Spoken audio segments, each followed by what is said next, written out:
두 번째 순서입니다. 얼마 전에 청와대에서 문재인 대통령이 참모들에게 90년생이 온다라고 하는 책을 선물했다고 하죠.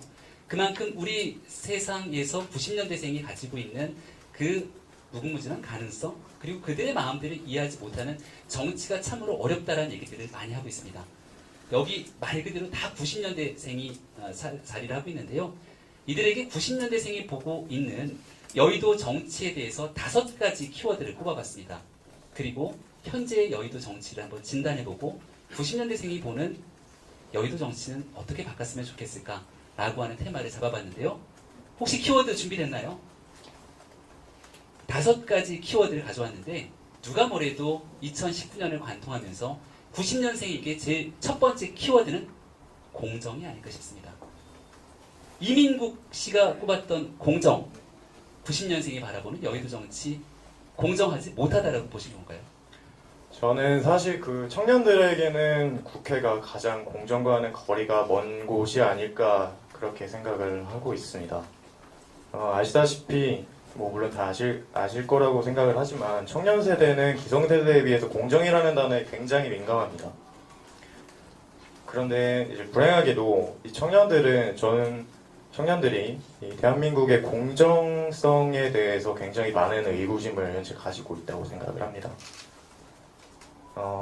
이것을 좀 단적으로 보여주는 예가 저는 그 공무원과 이 임용고시에 청년들이 몰려드는 현상이라고 이 현상이 그것을 단적으로 보여주는 예라고 좀 생각을 하는데요. 왜냐하면 어떻게 보면 대한민국에서 가장 마지막으로 남은 공정한 경쟁을 그들이 공무원과 임용시험으로 생각을 하고 있지 않을까 싶습니다. 가장 과정과 결과가 투명하게 공개되는 경쟁의 장이니까요. 네, 이런 관점에서 봤을 때 국회는 어떻게 보면 그 반대 대척점에 있다고 청년들이 생각을 하는 것 같습니다. 과정과 결과에 있어서 좀 이런 투명함이 청년들에게는 좀 공개가 안 되지 않았나 좀 이런 생각을 합니다. 그러니까 청년들이 바라보고 있는 대한민국 현실에서 특히 채용 문제에 있어서의 불공정성이 많은 청년들을 어렵게 만들고 있고, 이 공정에 대한 문제를 해결하는 것은 결국 제도와 시스템을 통해서 입법부 여의도에서 해결해야 되기 때문에 이러한 부분들을 국회에 90년생이 들어가면 반드시 제1순위로 채용의 공정성을 바꾸고 싶다, 이런 얘기로 받아들여도 되겠습니까? 네, 맞습니다. 아무래도 청년들의 이제 정치 참여가 떨어지는 이유 중에 하나가 이제 이 공정에 대한 의심이라고 생각을 하고 있는데요. 그리고 최근에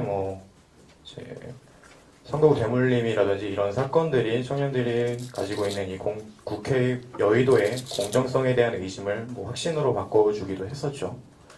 그래서 이런 공정함을 해소시켜주기 위해서 여의도도 이제는 좀 절차적 투명성에 있어서 좀 공을 들여야 되지 않나 싶습니다. 그리고 거기에 더불어 지금까지 좀 공정하지 못했던 데서 왔던 그 청년들의 소외, 이제 기성 정치에 있어서의 소외를 좀 해소시켜주기 위해 청년들을 끌어올리는 노력도 함께 해야 된다고 생각을 합니다. 지난 2019년 국회를 뜨겁게 달궜던 키워드 중에 하나가 세습 정치라고 하는 키워드도 언론에서 많이 다뤘는데요. 이러한 일이 21대 국회 공천 과정이나 여야 정치권에서 또다시 반복된다면 90년대 청년들 입장에서는 참 눈뜨고 보기 어려울 것 같다, 이런 지적인 것 같다는 생각이 듭니다. 두 번째 키워드 만나보겠습니다. 준비됐나요? 화면 나오나요? 안 나와요? 죄송합니다. 저희가 리허설 할 때는 두 번째 키워드 딱 하면 여기 도약 이렇게 떠야 되는데 양해 말씀 부탁드리고요. 있는 것처럼 받아들이면서 준비하겠습니다. 도약이라는 키워드를 왜 여의도 정치권에 꼽았는가? 옥지원 씨가 꼽은 거죠? 네, 한번 설명 부탁드립니다. 네, 우리나라가 지금까지 산업화 시대를 거치면서 경제 발전, 성과에 이렇게 치중을 하다 보니까 이제 어느 정도 선진국의 모습은 갖추었는데 우리 사회를 좀 자세히 들여다보면 삶의 질과 같은 부분에서는 아직 너무나 뒤처진 부분이 많은 것 같아요. 그래서 우리 사회가 선진국으로 이제 진정한 선진국으로 도약을 하려면 이런 부분들에 있어서 업데이트가 필요한 것 같고, 이걸 바꾸기 위해서는 한국 정치가 혁신을 해야 된다고 생각합니다. 지금 문재인 정부가 폭주를 하고 있어서 한국당 입장에서는 부득이하게 무조건 반대하고 투쟁해야 하는 부분이 있지만 정책을 콘텐츠로 삼아서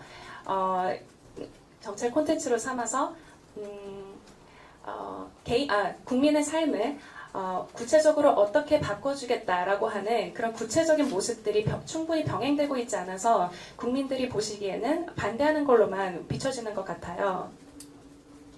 네, 그러니까 도약이라고 하는 키워드를 꼽았던 결정적인 이유는 사실 시간이 지나면서 매해 경제도 성장하고 나라가 발전하는 것처럼 정치도 도약해야 되는데 지난 4년을 비롯한 여의도 정치 환경을 보니까 앞으로 전진하는 것보다는 좀 후퇴하는 정치라는 것 아니냐 이런 지적에서부터 시작됐다 이렇게 볼 수 있는 것 같은데요. 그러면 청년 세대가 보는 여의도 정치권에서 좀 이렇게 도약했으면 좋겠다라고 생각되는 부분들 몇 가지만 지적을 더 해주시면 좋을 것 같은데요. 네, 그래서 앞으로 우리나라가 정치 선진국이 되려면 정치인 각자가 정책 자체에 대해서 고민하고 서로 경쟁하고 토론해야 한다고 생각합니다. 현재처럼 선거 때만 반짝 당 차원에서 정책들을 한꺼번에 쏟아내는 방식만으로는 좀 부족하다고 생각합니다. 미래를 위해서 경쟁하고 정말 그 실력으로 승부하는 여의도 정치권의 모습, 그래서 좀 세상이 변하는 모습들을 봤으면 좋겠다라고 하는 90년생의 이야기, 지적이었다고 볼 수 있고요. 세 번째 키워드는 재미입니다. 재미. 청년들이 노잼이라고 단어를 쓰는 그 대표적인 대한민국 여러 공간 중에 사실 여의도 국회를 빼놓을 수가 없을 것 같은데요.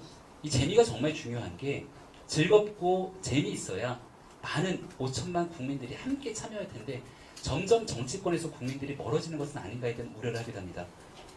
그런 얘기 때문에 우리 이영환 씨가 재미라고 하는 키워드를 뽑은 것 같은데 한번 90년생이 보기에 왜 재미라고 하는 키워드를 여의도 정치권을 꼽았는지. 청년들이 요즘 정치에 관심이 없고 잘 모릅니다. 왜 그런가 생각해봤더니 대부분 정치에 대해서 재미가 없어서입니다.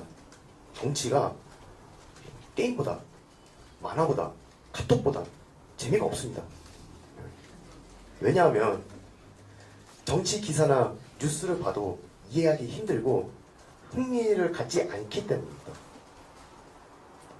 그 정치가 재미가 저도 정치평론을 하면서 보면 근데 정치가 또 재밌을 때도 있어요. 사실은 국민적 관심사를 받고 야 이렇게까지 드라마보다 더 재미있을 수 있어 라고 생각하는 분들도 계시지만 제가 대학에서 학생들과 같이 강의하면서 얘기해봤을 때는 깊이 있는 정치적 현상에 무관심한 청년들이 조금 더 많은 것 같다. 그러면 이렇게 재미가 없게 만들었던 정치권의 문제는 결국 현장에 있는 여의도에 문제가 있는 것 아니냐라고 지적하는 것 같은데 그럼 우리 이영환 씨가 90년생이 들어가서 여의도에 만약 입성하게 된다면 바꾸겠다고 하는 재밌는 정치의 모습은 어떤 모습입니까?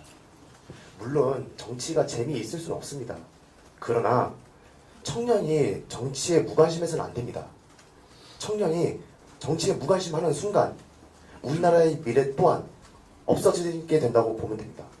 왜냐하면 청년이 우리나라의 미래이기 때문입니다. 정치에 관심 없는 국민이 그로 인한 잘못된 대가를 혹독히 치러야 하듯이 청년도 여기서 예외는 아니라고 생각합니다. 그렇다면은 90년대생들에게 정치에 좀 더 관심이 있을 수 있도록 재미있는 정치 컨텐츠를 만들면 어떨까요? 그러니까 흥미의 유발욕이 아니고 쇼가 아닌 진짜로 청년들의 관심을 유발할 수 있는 정치 컨텐츠라면요. 청년 유동이 인구가 많은 홍대, 신촌, 강남, 이태원 이런 곳에서 길거리 게릴라 상담회를 열어서 유머 있는 컨셉으로 청년들과 친근감 있게 소통을 하고 그들의 고민을 들어보고 또한 회의를 통해서 채택된 아이디어를 법안으로 마련해서 국회에 상정한다면 청년들이 친근감 있게 다가갈 것이고 재미가 있어서 관심을 갖게 될 것입니다. 그래서 마무리하시죠. 네. 90년대생들에게 재미있는 정치가 되려면 흥미 유발용이 아니고 쇼가 아닌 실질적인 현장 정치가 필요하다고 생각합니다.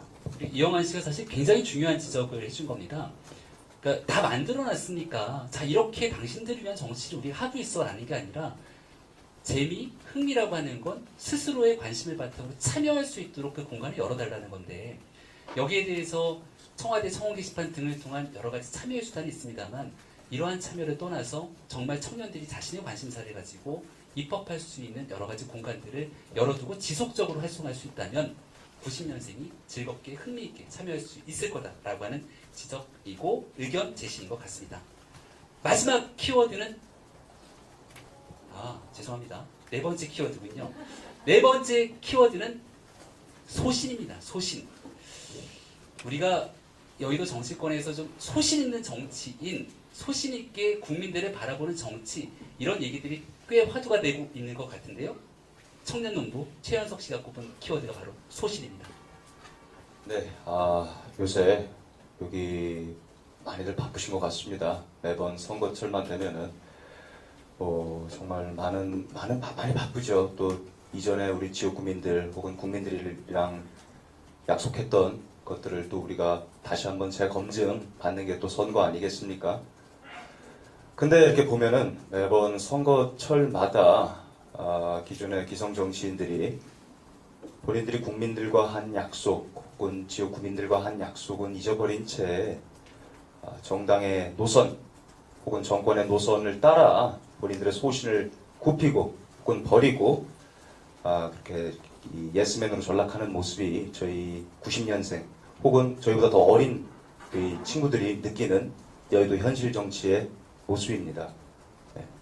그래서 물론 이제 다 그러신 건 아닙니다. 선배 정치인 분들께서는 꿋꿋이 예전에도 그렇고 과거에도 그렇고 지금도 그렇고 본인의 소신과 목소리를 내셨던 우리 정치인들이 계시는데 종국에는 그분들 또한 뭐 여론이 됐던 뭐 정당이 됐든 본인이 속한 정당이 됐던 뭐 기구가 됐던 문매를 맞고 고꾸라지는 게 현실입니다. 이렇게 보면은 제가 얼마 전에 저희 이제 지역 이제 수능을 끝나고 이제 친구들을 데리고 수능을 막 치른 친구들을 데리고 국회 견학을 왔습니다. 근데 뭐 아닌 게 아닐까 그날도 아주 시끄러운 일들이 많았었습니다. 네. 그래서 제가 이제 돌아오는 버스 안에서 이 진행을 계속 했어야 되는 건데 아주 민망해가지고 제가 어떻게 몸둘 바를 몰랐던 기억이 있습니다. 이 친구들한테 물어보면 야 국회의원들 뭐 하는 사람이냐? 혹은 뭐 그 친구들보다 더 어린 친구들한테 야 국회의원들 뭐 하는 사람이냐? 라고 질문을 했을 때 뭐 아시다시피 돌아오는 대답은 싸움이요. 그건 그 친구들이 보는 이 시각은 잘못되지 않았다고 생각합니다. 있는 그대로 생각 없이 바로 받아들였기 때문에 그게 그들에게 우리가 비춰지는 모습 아니겠습니까? 이것은 이제 저희 청년들뿐만이 아니라 더 나아가 우리 미래 대한민국을 짊어지고 나가야 될 우리 어린 친구들에게도 좋지 않은 영향을 끼칠 거라고 생각합니다. 언젠가부터 제가 고작 그래가지고 28년밖에 안 살아봤지만은 언젠가부터 본인의 소신을 내보이지 못하고 그리고 반대를 위한 반대만 계속하고 더 이상의 토론도 없고 더 이상의 협치도 없고 이 정치는 제가 전공 과목에서 교과서로만 배우긴 했지만 정치는 서로의 다름을 인정하고 본인의 소신을 지키며 원리 원칙을 지키고 대화를 통해 상생해 나가는 게 정치라고 배웠습니다. 또한 우리 청년 정치인들도 그러고 싶고요. 그래서 적어도 저희는 그러지 않게 젊음이라는 게 뭐겠습니까? 젊음의 유연함과 패기입니다. 그렇기 때문에 그런 패기로 또 유연함으로 소신을 지키며 이렇게 꿋꿋이 이겨내 나가는 새로운 청년 정치인이 되고 싶습니다. 죄송합니다. 키워드는 소신을 꼽았고 소신과 같이 맞물리는 소통의 정치를 해나가는 것이 90년생이 바라보게 되는 여의도의 모습이 아닐까라고 하는 지적을 해줬고요. 아마 21대 국회에서는 훨씬 더 나은 모습들을 그려나가기 위해서 여기 계신 많은 분들이 그러한 이야기들을 담아내기 위한 노력들을 할 거라 봅니다. 마지막 키워드는 탈형식입니다. 90년생이 바라보는 마지막 키워드 탈형식.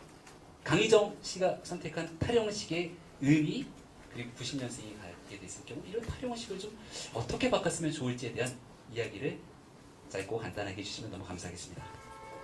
예, 일단 제가 여의도라는 키워드를 이제 이미지네이션을 해봤을 때 들어오는 생각이 한 가지가 있는데 일단 금융 엘리트, 정치 엘리트, 그냥 엘리트가 아니고 어깨에 뽕 힘 빡 들어간 엘리트의 굉장히 경직된 모습이 떠올라서 미간이 찌푸려지는데요.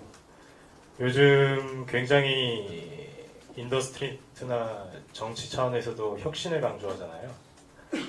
그러면은 대부분 이 청년들한테 강조를 하시는데, 사실 저는 이 창의라는 것은 그 수평적인 관계에서 원만한 소통이 이루어질 때 비롯된다라고 보거든요. 근데 아직까지도 그 기성세대와 지금 현재 친구들과의 인식적인 괴리가 상당한 상태고, 사실 이제 이런 겁니다. 예를 들어서 정글이 있는데 가젤이 사자가 나타나면은 자동으로 공포를 느끼고 도망쳐 이러잖아요. 근데 가젤이 가젤을 만났을 때는 친구기 때문에 그런 공포가 안 생겨요.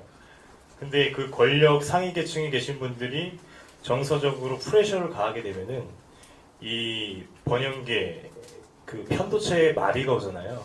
그러면은 이제 생각을 객관적으로 바라보고 메타인지하고 뭔가 새로운 창의를 발현을 할 때는 이 전두엽이라는 걸 써야 되는데, 상당히 이제 기성 정치권이나 많은 대형 조직들에서 공통적으로 뭐 그런 부분이 있겠지만은 좀 허심탄회하게 이야기 나누고 소통할 수 있고 뭔가 수평적인 관계의 편성이 굉장히 요구가 되고, 그런 모습들이 문화로 정착이 됐었을 때 여의도에도 혁신의 바람이 불 수 있지 않을까라고 생각이 듭니다. 네, 형식과 격식에 꽉 막혀서 결국은 창의를 억누르는 것 아니냐. 여의도에도 이런 창의적인 모습을 좀 갖추기 위해서는 격식 파괴, 8형식이 필요한 것 아니냐라고 하는 90년생의 이야기 들어봤습니다.